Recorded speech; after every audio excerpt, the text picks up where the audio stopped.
Olha só quem voltou aqui no canal, meus amigos. Finalmente é hora de fazer mais vídeos de Narutinho, que é o carro-chefe aqui do canal Zé Médio. E hoje pra gente começar uma série que vem sendo requisitada por muitos de vocês há muito tempo, porque ela une duas coisas que aparentemente vocês gostam muito, que é Naruto e me ver falando de filmes de anime, né? Então hoje nós começamos essa série na qual nós vamos comentar os filmes de Naruto e espero que ela tenha bons resultados e gere bons frutos como a série de Dragon Ball gerou e está gerando ainda, porque ainda faltam alguns filmes por comentar da franquia do Akira Toriyama. Então já deixa aí seu like, se inscreve no canal, apoia aí o projeto, nós estamos crescendo, nós estamos bem, dê lá seu engajamento e continue vindo aqui para ver se tem novos vídeos, porque eu tô lançando tudo direitinho, de maneira bem disciplinada toda segunda, então façam a parte de vocês também, que desde já eu agradeço. Muito bem, então hoje nós vamos comentar só um filme, então eu imagino que o vídeo vai ser mais curto do que o usual. Hoje vocês não vão ter a palestrinha de sempre, vai ser uma coisinha um pouco mais light, porque eu só vou comentar o primeiro dos filmes de Naruto, que é o Confronto Ninja no País da Neve, ou qualquer coisa que o valha, que é um filme de 2004, né? Lançado 2 anos depois do início do anime de Naruto, e 5 anos depois do mangá. E antes de adentrar no filme, a primeira coisa que me chama a atenção, e aqui eu já começo fazendo mais um pouco de justiça ao meu amigo Takao Koyama, né? Que é o roteirista da maioria dos filmes de Dragon Ball, que eu tanto esculachei, tanto falei mal na série na qual eu comentei aqueles filmes. A gente vê que esse filme aqui, ele já vem de uma época, como eu já disse algumas vezes em outros vídeos, na qual os filmes de anime são muito mais respeitados, são muito mais levados a sério, no sentido de que talvez as empresas tenham percebido que dava para tirar muito mais dinheiro desses filmes se eles fossem feitos com um mínimo de esmero. Então você faz um filme um pouco maior, bota na sala dos cinemas e a fanbase daquela franquia vai certamente chegar junto e dar uma moralzinha. Isso vai reverter em lucro para os cofres das empresas. Então é melhor você fazer uma coisinha com um pouquinhozinho mais de atenção do que fazer uma coisa toda jogada, como eram os filmes de Dragon Ball dos anos 80 e 90 em sua grande maioria. Então aqui o filme tem 1h25, tem mais espaço, mais tempo para trabalhar e ele tem aquela cara de filme mesmo, né? Tem cenas que duram mais tempo, que são mais contemplativas, que dão espaço e tempo para o espectador digerir as coisas e para o escritor trabalhar as noções que ele quer trabalhar de maneira apropriada. Então nesse sentido, não justifica os erros do Takao Koyama em Dragon Ball porque eram erros grosseiros, erros primários, então eu não tiro uma única crítica que eu fiz a ele lá atrás. Mas a gente tem que entender também que o contexto era um pouco desfavorável para ele, porque ele tinha que fazer um filme encaixar em 48 minutos e metade desses 48 minutos tinham que ser utilizados na luta. Então ele tinha 24, 25 minutos para construir tudo, construir o vilão, construir a motivação do vilão, colocá-lo em rota de colisão com os heróis e fazer a coisa acontecer. Dava para fazer em 25 minutos coisa melhor do que o que ele fazia? Com certeza dava, coisa muito melhor. Mas a gente tem que entender que não dava para exigir também filmes excepcionais, filmes completos, num espaço tão curto de tempo que ele tinha para trabalhar, né? Já nesse filme aqui a gente já vê uma coisa bem diferente, porque é um filme tratado como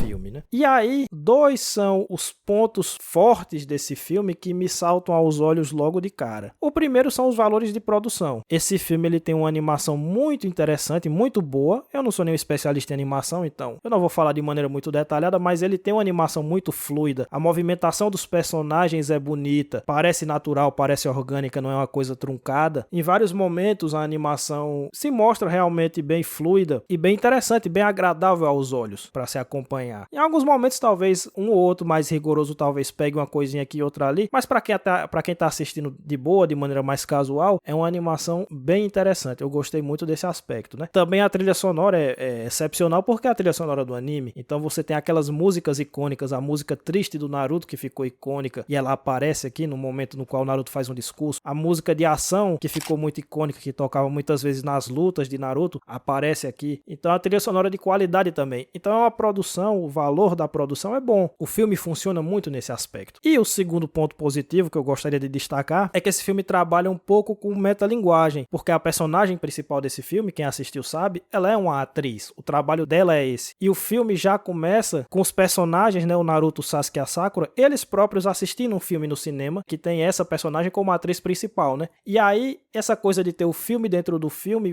ajuda os roteiristas a brincarem com alguns aspectos, né? Com algumas rimas narrativas do que acontece no filme fictício para o que acontece no filme que nós estamos assistindo. Então, o filme que abre o filme que nós estamos assistindo, né? O filme fictício que abre o filme que nós estamos assistindo, ele traz várias noções que serão trabalhadas no mundo de Naruto, vamos dizer assim, né? No filme que nós estamos vendo. Logo no início eles colocam a questão do chakra das 7 cores, que é uma coisa que vai acontecer no final desse filme que nós estamos assistindo. Eles colocam a questão da mensagem, de não desistir, levantar a cabeça, que aliás é uma coisa que faz um eco com a própria personagem principal, né? Porque no filme fictício ela é a personagem que dá o discurso motivacional, mas na, entre aspas, vida real, ela não tem motivação nenhuma, então ela tem que ser motivada, ela tem que aprender a acreditar na mensagem que ela mesma passa nos próprios filmes nos quais ela atua, para que ela possa evoluir na vida, né? Então existe essa rima temática também e coisas desse tipo. Essa abertura com o filme dentro do filme serve para dar um foreshadowing para coisas que acontecerão no filme de Naruto e serve para trabalhar ou começar a trabalhar noções que serão reutilizadas ao longo do filme de Naruto, de maneira que essa rima visual, essa rima narrativa, perdão, vai fazendo eco no espectador e ele vai percebendo que as coisas estão sendo trabalhadas de uma certa maneira, que as noções que são utilizadas nesse filme, elas são trabalhadas de uma determinada maneira assim. Elas não são jogadas de todo jeito, entende? Tem um pouco de esmero no modo como elas são construídas e trabalhadas ao longo desse filme. Então esse é um aspecto que eu tenho que elogiar aqui, até porque é uma ideia engenhosa, né? Você trabalhar essa questão, porque a personagem principal desse filme, ela é uma princesa, que é uma atriz que faz o papel de princesa. Toda essa embolada vai sendo trabalhada pelos escritores de uma maneira bem consciente, e aí ele vai fazendo essas rimas do tema da vida da atriz com o papel que ela interpreta no filme fictício, da mensagem, etc, etc. Então, é uma coisa digna de nota aqui. É uma sacada inventiva, uma sacada interessante para fazer comentários metalinguísticos, né? E aí tem lá o comentário que, não, esse filme vai ter um final feliz. E aí essa frase é uma analogia para falar sobre a vida da atriz, mas também para falar do filme que nós estamos assistindo, né? Então, esse filme que nós estamos assistindo vai ter um final feliz. Então, o filme é cheio dessas sacadinhas que é interessante e que ajuda o roteirista a amarrar tudo direitinho, né? A colocar tudo no seu devido lugar e não ficar parecendo nada tirado da bunda, como frequentemente aconteceu, por exemplo, nos filmes de Dragon Ball. Levantados esses dois pontos positivos, vocês viram aí que eu coloquei na thumbnail que esse é o filme perfeito de Naruto. E eu diria mais, ele é o filme perfeito de anime. E com isso eu quero dizer que ele é o perfeito caça-níqueis. Porque geralmente os filmes de anime são caça-níqueis. Geralmente eles são feitos de maneira despretensiosa, para serem assistidos de maneira despretensiosa, e todo mundo ficar feliz, a verdade é essa. A empresa dá o que os fãs querem, então esses roteiros sempre são cheios de fanservice, são cheios de biscoitagem. Idealmente falando, as coisas são escritas de uma maneira certinha, sem muito absurdo, sem muita insanidade, que é o que acontece nesse filme aqui. São colocadas boas cenas de ação, que esse filme aqui até que não tem tantas assim, nós vamos chegar lá, mas são colocadas boas cenas de ação. Se o anime em questão for um Battle Shonen, tem umas lutinhas interessantes, e aí o fã que vai assistir, ele também já vai assistir sem esperar muita coisa. Ele vai lá só querendo ver os personagens que ele já gosta, os poderes que ele já gosta, os elementos que ele já gosta, vê uma lutinha interessante, se empolgar um pouquinho na sala do cinema, e depois ele volta para casa e fica tudo tranquilo. Então é um acordo tácito entre quem escreve / produz esse filme, porque aí também, se o fã ficar satisfeito, a produtora enche a burra de dinheiro e fica todo mundo feliz, né? Então existe esse acordo tácito. O fã não quer muita coisa, não espera muita coisa, não precisa de muita coisa para apreciar esse tipo de filme. A produtora não entrega muita coisa, entrega só o mínimo, na melhor das hipóteses, e fica todo mundo bem. Nesse sentido, esse filme é o perfeito caça-níqueis, porque ele realmente opera. Ele é um filme operante. Ele tem a produção boa, como eu disse, foi um ponto positivo que eu levantei. O fã que assistiu isso na época não tem motivos para reclamar desse elemento. E do ponto de vista da escrita, ele é ok, porque se você analisar direitinho, tem todas as questões que eu já elogiei aqui, dos meta-comentários, né, os comentários metalinguísticos. Ele tem uma temática que é trabalhada. O roteiro gira em torno de um MacGuffin, porque essa princesa tem lá um cristalzinho que ele é o objetivo dos vilões, porque supostamente esse cristal vai abrir o caminho para um tesouro, que o vilão do filme acha que é uma arma, que vai servir para que o País da Neve possa dominar as outras nações. Então, o roteiro não se perde, porque ele está sempre estruturado em torno desse objeto. Ele tem todas as suas biscoitagens necessárias e que o fã tanto adora. A cena final, bem construída do ponto de vista, não digo nem tanto dramática assim, mas estético mesmo. Os caras botam aquela trilha sonora empolgante do anime de Naruto, e o Naruto gritando coisas e dando um Rasengan, porque tem que ter um Rasengan, é claro, que é outro biscoito, para derrotar o vilão. E aí você tem tudo o que você espera de um filme desse, e eu imagino que o fã tenha ficado muito satisfeito na época que ele assistiu isso na sala do cinema. Só que o problema é, esse filme tem tudo isso, e ainda assim ele não tem alma nenhuma, porque ele é genérico em tudo. E é por isso que eu falei do acordo tácito entre não entregar nada demais e não esperar nada demais do outro lado. Porque dentro desse acordo tácito, todo mundo sai feliz. A questão é que quando a gente vai, anos depois, analisar esse filme enquanto filme, e a gente vai perguntar, vai exigir dele méritos artísticos superiores, a gente não vai encontrar, porque ele não foi feito dessa forma e não foi feito com isso em mente. Então eu vou fazer aqui duas avaliações. A primeira é essa: dentro do contexto de um filme de anime, ele serve, ele opera, e ele deve ter sido muito interessante para quem pôde assistir isso na sala do cinema na época, que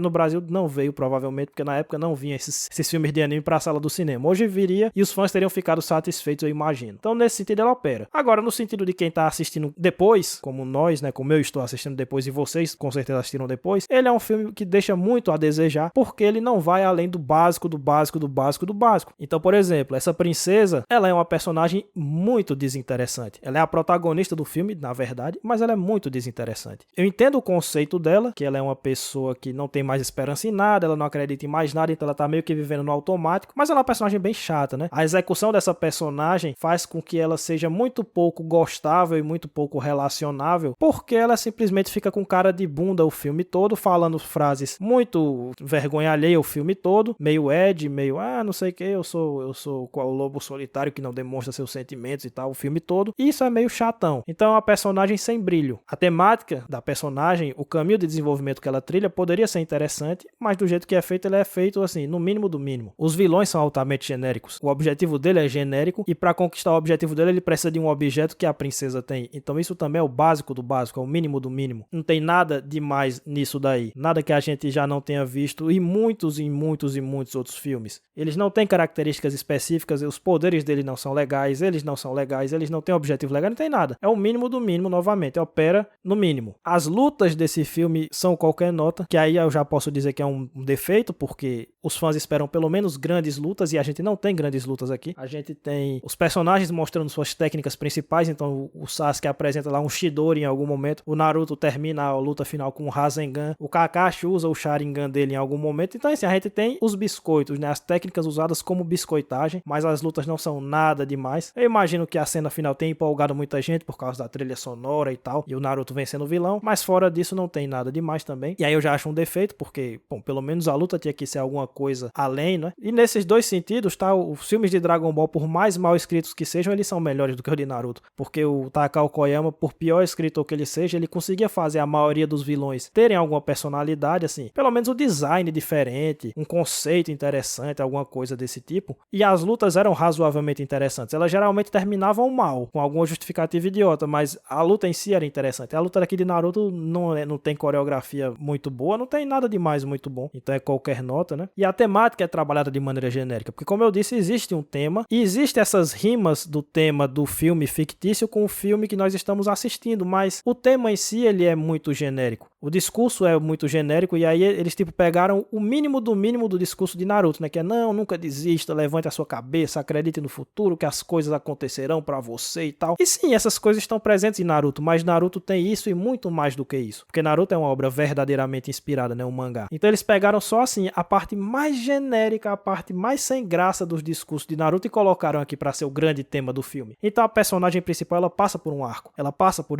o desenvolvimento, ela deixa de ser uma pessoa que não acredita em mais nada para efetivamente ter esperança de novo e assumir o seu lugar como princesa, porque também esse é um tropo muito genérico, né? Que é a princesa que não quer assumir as responsabilidades do seu trono. Também a gente já viu isso quantas vezes, né? Na ficção, desde o Shakespeare tem essa porra. E aí pronto, então ela passa por esse desenvolvimento, mas a temática é trabalhada de uma maneira extremamente genérica, exceto essa rimazinha que é feita de metalinguagem que eu expliquei já. Então, assim, esse filme, ele é operante, mas ele não tem nada demais, ele não tem nada que marque, ele não tem nada que fique na memória de quem assistiu. Ele é extremamente descartável. Ele serve para você ter um entretenimento ali momentâneo, principalmente se você tiver visto no cinema, porque com a qualidade superior de imagem e de som deve ter sido mais legal ainda. Mas para além disso, você pode simplesmente esquecê-lo, colocá-lo na gavetinha ali e deixá-lo de lado. E isso me faz pensar, e aí eu acho que é a reflexão interessante que a gente pode tirar desse filme, sobre a questão das técnicas narrativas, né? Porque a gente sabe que existem muitos livros por aí que ensinam você a escrever roteiro, ensinam você a escrever o seu próprio próprio livro, ensinam você a construir sua história de ficção e por aí vai. O Robert McKee tá aí com todos os seus livros e seus cursos e seus workshops ensinando as pessoas a escreverem. Livros sobre arcos de personagem, livros ensinando a escrever diálogo, livros ensinando isso, ensinando aquilo. E beleza, se você vai utilizar um livro desse para o propósito para o qual o livro foi criado, ele pode ser bem útil, né? Se você realmente quer aprender a escrever um roteiro ou escrever uma obra, você vai tirar lições interessantes desses livros. Para isso eles servem. Mas se você quiser compreender a arte, aí eles têm uma aplicação muito limitada. Eu não vou dizer que eles são inúteis para compreender a arte, porque eles ainda têm algumas ferramentas interessantes para você analisar uma coisa ou outra. Não estou dizendo que dá para jogar fora o que eles dizem ali. Mas eles só levam você até a página 2. A verdade é essa. Eles estão longe de ser a Bíblia da ficção, eles estão longe de ser a Bíblia da arte ou de ser a tábua dos 10 mandamentos da arte, por causa de coisas como esse filme. Se você analisar esse filme do ponto de vista do manualzinho, ele comete pouquíssimas falhas graves. Pouquíssimas falhas graves. Ele tem foreshadowing, ele tem tema, ele tem arco de personagem, ele tem rimas narrativas, então coisas que são colocadas em um momento do filme e são reaproveitadas no final do filme, amarrando as pontas, né? Ele tem tudo. Ele tem a biscoitagem, que não tá no manual de roteiro, mas tá no manual do filme de anime, né? Colocado de uma maneira ok, de uma maneira operante. Só que isso não dá alma pro filme. Isso não faz com que ele tenha qualidades artísticas superiores, entendeu? Só porque ele segue as técnicas. Aí que tá. Eu não tô com isso querendo dizer que a técnica mata a alma da arte, porque eu acho essa conversa muito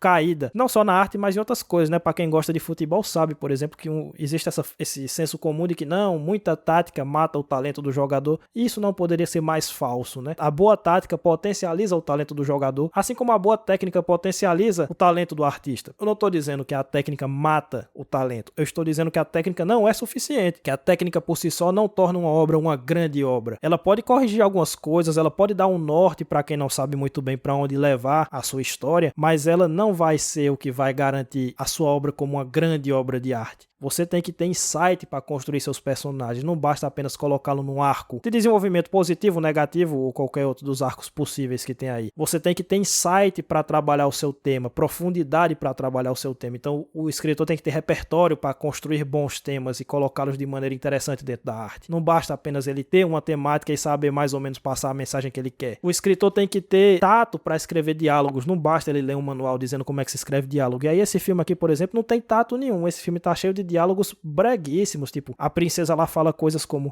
eu estou viva, mas o meu coração já morreu. Eu não choro porque as minhas lágrimas já se petrificaram, porque nessa terra que não tem primavera, ninguém tem mais emoção, está todo mundo apático. As coisas assim meio bregona, entendeu? De uma pessoa, dos caras que não tem tato pra escrever esse tipo de coisa. O simbolismo aqui é raso, né?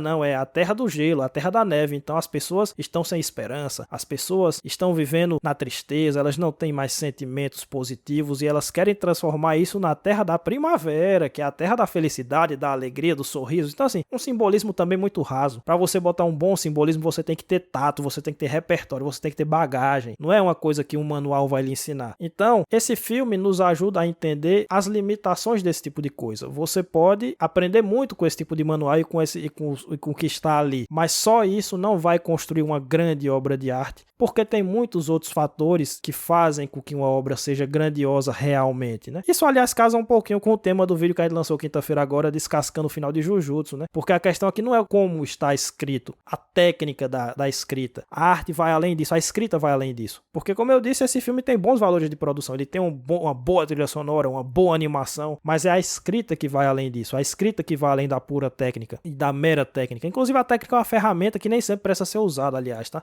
A técnica tá aí para ser usada e não o escritor para ser usado pela técnica. Então, nem obrigado a usar a técnica o cara é, mas mesmo que ele use as técnicas, mesmo que ele saiba o que tá fazendo, e os roteiristas desse filme claramente sabiam o que estavam fazendo, está tudo sempre sob controle, eles trabalham tudo o que eles têm que trabalhar de uma maneira operante, eles operam tudo certinho, mas o filme continua genérico, continua esquecível, continua nota 6. Se eu tivesse que dar uma nota pra esse filme, eu daria uma nota 6, porque ele só faz o mínimo do mínimo. Ele pega coisas que tem no anime / mangá de Naruto e ele trabalha no mínimo possível. Então o Naruto faz um discurso aqui, que esse também é um biscoito, né? O fã de Naruto geralmente gosta dos discursos do Naruto. Só que aqui é um discurso altamente genérico. Ele pega o discurso que o Naruto faz pro Gaara e praticamente repete aqui. Só que o discurso do Naruto pro Gaara tinha peso, porque a gente sabia o que isso significava para o Naruto e para o Gaara. Só que a princesa é uma personagem qualquer, é uma personagem bunda. Então, tipo, pra ela o discurso é só genérico, é só jogado ali. Faz sentido? Faz, mas não tem impacto, não tem potência, porque o contexto era outro. De tudo que se colocou das mensagens de Naruto, só ficou com a parte mais genérica de não desista dos seus sonhos, não abandone a esperança, não fuja das suas responsabilidades, porque eu poderia ter fugido e aí eu estaria sendo excluído até agora, mas eu acreditei até o fim, eu arranjei amigos, sabe essa coisa? Então, o próprio modo como se coloca os elementos aqui, né, como eu disse, tem muita biscoitagem além do discurso do Naruto, ele só coloca, então, tipo, o cara disse, tem que colocar os elementos que o fã gosta, então o Sharingan aparece aqui sem contexto, o Kakashi usa o Sharingan pra desmaiar a princesa, eu nunca vi isso na minha,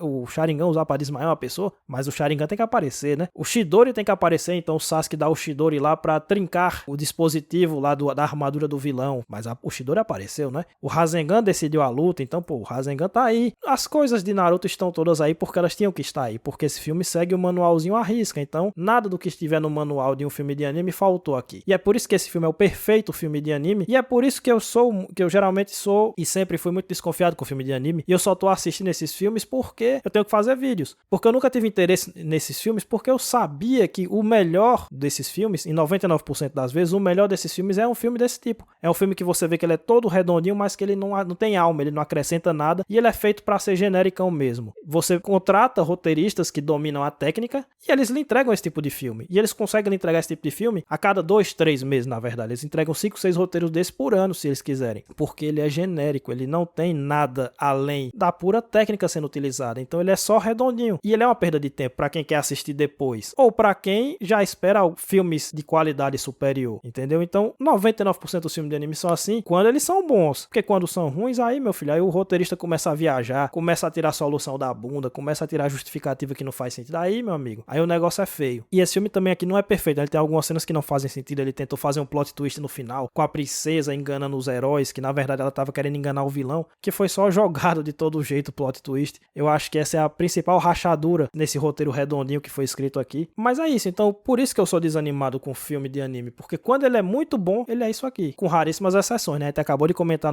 o filme do Bardock de Dragon Ball, que é um filme que ele acrescenta coisas a Dragon Ball. O filme do futuro do Trunks acrescenta coisas a Dragon Ball. Então raramente você tem um filme desse tipo, mas geralmente, na maior parte das vezes, o filme de anime quando é bom ele é assim, ele não tem defeitos muito graves, ele é decente, mas ele não tem gosto de nada, ele é insosso, ele é genérico, e você percebe que são roteiristas capazes, mas são roteiristas capazes de trabalhar como roteiristas contratados de uma empresa para fazer esse tipo de filme genérico. Então você domina a técnica, mas você só domina a técnica, você não é um artista. Vem aqui, escreva um roteirinho aí que seja todo amarradinho, direitinho, não tenha nenhuma grande falha, nenhum grande buraco, pronto, entregue, eu vou botar na mão de uma boa equipe de animação, colocar uma boa trilha sonora, e aí eu solto um filme qualquer nota pra galera assistir, a galera vai gostar, vai todo mundo ficar feliz. Agora, se você for assistir procurando coisas a mais, você não vai encontrar, né? Esse filme serviu pra vocês entenderem melhor qual é a minha restrição pessoal com filmes de anime, e pra gente discutir um pouco quais são os limites da técnica, né? A técnica ajuda, a técnica é importante, mas ela não vai garantir uma boa obra de arte, porque para fazer uma boa obra de arte, o artista tem que ser um artista, e para ser um artista ele tem que ter repertório, ele tem que ter insight, ele tem que saber trabalhar as coisas, não basta apenas saber aplicar as técnicas, né? Não é assim tão simples, porque se fosse assim tão simples, aí meu filho, a gente tinha artista caindo pelas árvores aí, e não é assim, né? Existe uma diferença muito clara, e quem tem um pouco mais de costume com isso consegue ver a diferença de um cara que domina só a técnica e escreve roteiros baseados só na técnica, de um cara que sabe escrever uma parada realmente relevante. Beleza, senhores? Por enquanto é isso. Muito obrigado a quem assistiu. Dá lá teu engajamento, deixa teu like. Semana que vem nós voltamos à programação normal com